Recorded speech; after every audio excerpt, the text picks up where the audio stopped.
گناہ ہوئے تو سزا اور جزا دینے والا کون ہے؟ اللہ ہی ہے. ہمارا عقیدہ یہی ہے کہ وہ ہمیں رزق بھی دیتا ہے, ہمیں پرورش بھی کرتا ہے, ہمارا وہ خالق بھی ہے, مالک بھی ہے, سب کچھ ہے.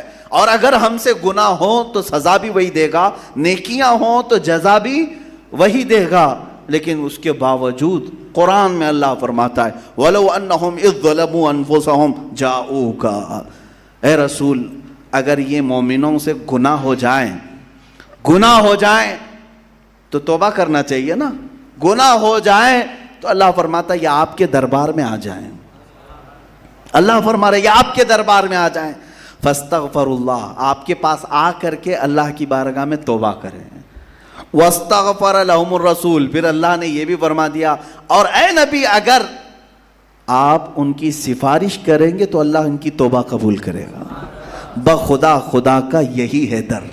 اعلیٰ حضرت یہی فرماتے ہیں خدا کی قسم خدا کا یہی ہے در, نہیں اور کوئی مفر مخر جو وہاں سے ہو یہیں آ کے ہو, جو یہاں نہیں تو وہاں نہیں.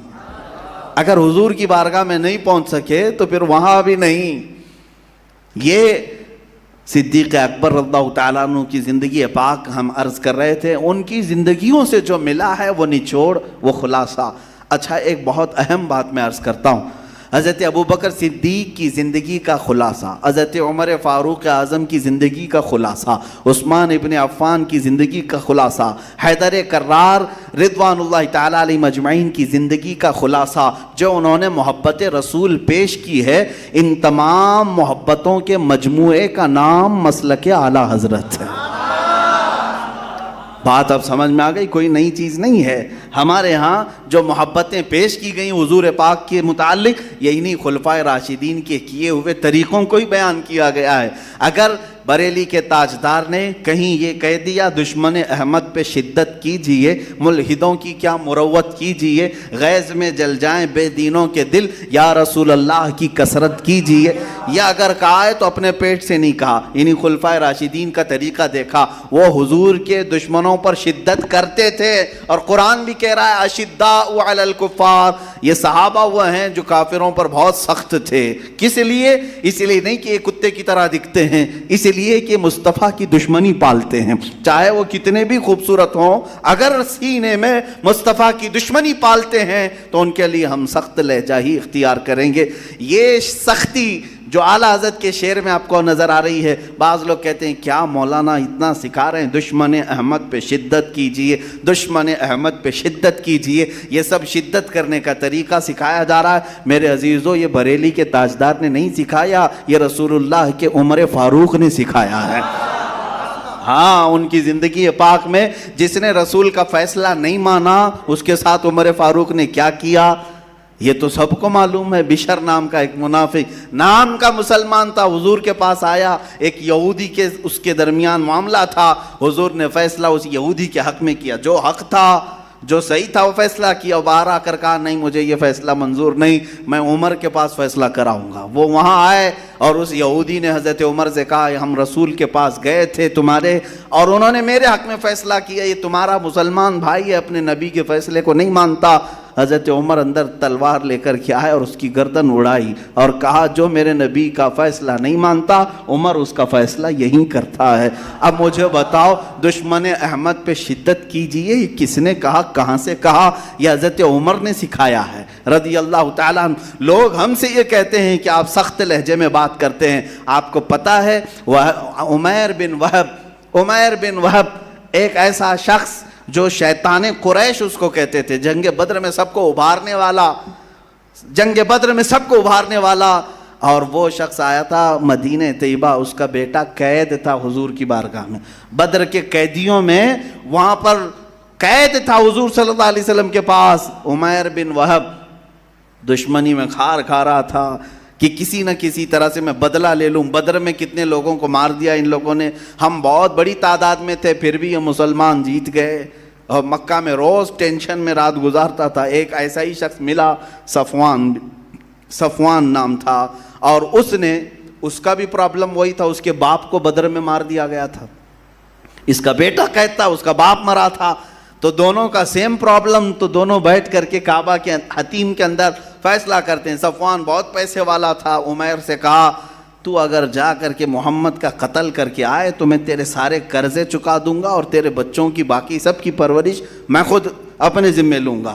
معاہدہ کر لیا اور تلوار بھی دے دیا، زہر لگا کر کے عمیر کو مدینہ بھیج دیا۔ مدینہ آیا عمیر کیا کرنے کے لیے؟ میرے آقا صلی اللہ علیہ وسلم کا قتل کرنے کے لیے، لیکن کس بہانے سے آیا؟ کہ بیٹے کی خیر خیریت پوچھنے جا رہا ہوں۔ قیدی ہے نا، حضور کی بارگاہ میں قیدی ہے۔ اب یہ وہ وقت تھا جب رسول پاک صلی اللہ علیہ وسلم مسجد نبوی میں ہیں اور حضرت عمر فاروق باہر مسجد نبوی کے باہر چند صحابہ کے ساتھ کھڑے ہیں، اور جیسے ہی عمیر بن وہب آیا، اب حدیثوں کی سب کتابیں اٹھا کر پڑھو، جو جملہ پڑھو گے تو پھر آپ کو پتہ چلے گا۔ حضرت عمر کہتے ہیں خذوا ھذا الکلب، کہتے ہیں اپنے ساتھیوں کو پکڑو اس کتے کو، پکڑو اس کتے کو۔ آپ کہتے ہیں ہم یا پھر ہمارے علماء گالیاں دیتے ہیں، حضرت عمر کیا کہہ رہے تھے؟ اب حضرت عمر نے کہا پکڑو اس کتے کو، یہ لفظ ہے، اور جا کر کے اس کی گردن میں رومال ڈال کر کے اس کو پکڑ کے لائے۔ کہا کیسے آنا ہوا؟ حضور صلی اللہ علیہ وسلم کی بارگاہ میں، تو دشمنوں کے پاس سے ہے، اس طرف والا کیسے آیا ہے؟ تو اس نے کہا نہیں، صرف میں اپنے بیٹے کی خیر خیریت لینے کے لیے آیا ہوں۔ حضرت عمر نے کہا تمہارا فیصلہ بعد میں کرتا ہوں، پہلے حضور سے پوچھ لیتا ہوں۔ وہیں کھڑا کیا اور حضور کی بارگاہ میں اندر آیا۔ کہا عمیر بن وہب آیا ہے مکہ سے، کیا اس کو اندر لاؤں؟ حضور نے فرمایا اندر لے آؤ۔ اسی طرح سے اندر کھینچ کر لائے۔ حضور نے فرمایا چھوڑ دو۔ رسول پاک صلی اللہ علیہ وسلم نے پوچھا عمیر کیسا آنا ہوا؟ کہا کہ بس میں اپنے بیٹے کو دیکھنے آیا ہوں۔ آپ کے پاس قیدی ہے بیٹا۔ حضور نے پوچھا اگر بیٹے کو دیکھنے آئے تو تلوار کیوں لے آئے ہو؟ تلوار ساتھ میں کیوں لے آئے ہو؟ تو اس نے تلوار پھینک دیا دکھانے کے لیے۔ کہا اس تلوار کا کیا ہونا ہے؟ تلواریں تو ہمارے پاس بدر میں بھی تھی، کام تو نہیں آئی نا، آپ ہی کے کام آئی ساری چیزیں، تلوار میں چھوڑ دیتا ہوں۔ وہ بہانے کر رہا تھا، ہیلے بہانے کر رہا تھا۔ حضور پاک صلی اللہ علیہ وسلم نے پھر پوچھا بتاؤ عمیر کیسے آنا ہوا؟ کہا بیٹے کی خیریت لینے کے لیے۔ غیب داں رسول نے پھر پکار کر کہا عمیر وہ بات کیوں نہیں کہتے جو صفوان کے ساتھ خانہ کعبہ کے پاس کر کے آئے ہو؟ حتیم کعبہ میں بیٹھ کر کے تم نے کیا پلاننگ کی ہے وہ بات بتاؤ۔ عمیر بن وہب کی کپ کپی طاری ہو گئی۔ وہ حضور پاک کے سامنے کھڑا ہے، غیب داں رسول کے پاس کھڑا ہے۔ میرے آقا کی اتنی بات سن کر کے اس نے کہا اشہد ان لا الہ الا اللہ واشہد انک محمدن رسول اللہ صلی اللہ علیہ وسلم، میں گواہی دیتا ہوں آپ اللہ کے رسول ہیں۔ کلمہ طیبہ پڑھا، داخل اسلام ہوا، بیٹا بھی باپ بھی حضور پاک صلی اللہ علیہ وسلم نے آزاد کیا۔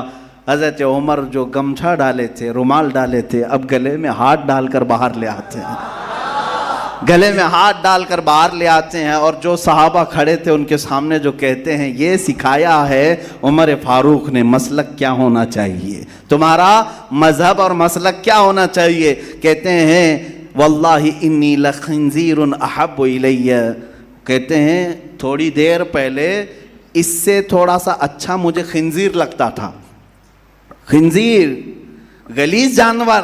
حضرت عمر کہتے ہیں میں اس کو خنزیر کو اس سے بہتر سمجھتا تھا عمیر بن وہب سے، کیونکہ میرے اندر اس قدر اس سے نفرت تھی کہ یہ رسول پاک کے خلاف پورے مکہ والوں کو بھڑکا کے لایا تھا۔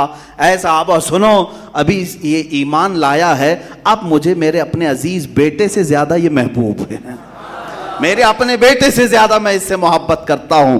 تو پتہ یہ چلا ایمان کا حصہ حضور سے جڑا ہوا ہے، وہ اپنے ہو گئے تو رحمت پروردگار اپنی۔ اسی لیے حضرت تاج الشریعہ رحمت اللہ تعالی علیہ نے فرمایا ہے نبی سے ہو جو بیگانہ اسے دل سے جدا کر دیں، پدر مادر برادر جان و مال ان پر فدا کر دیں۔ ہاں اگر وہ حضور کا ہے تو ہمارا ہے، اور اگر حضور سے اس کی کوئی چپکلش ہے تو پھر وہ ہماری ماں سے پیدا کیوں نہ ہوا ہو، دودھ میں سے مکھی کی طرح ہم نکال دیں گے۔ یہی ہمارے ایمان کا رشتہ ہے، اسی پر ہماری زندگی بھی گزرتی ہے۔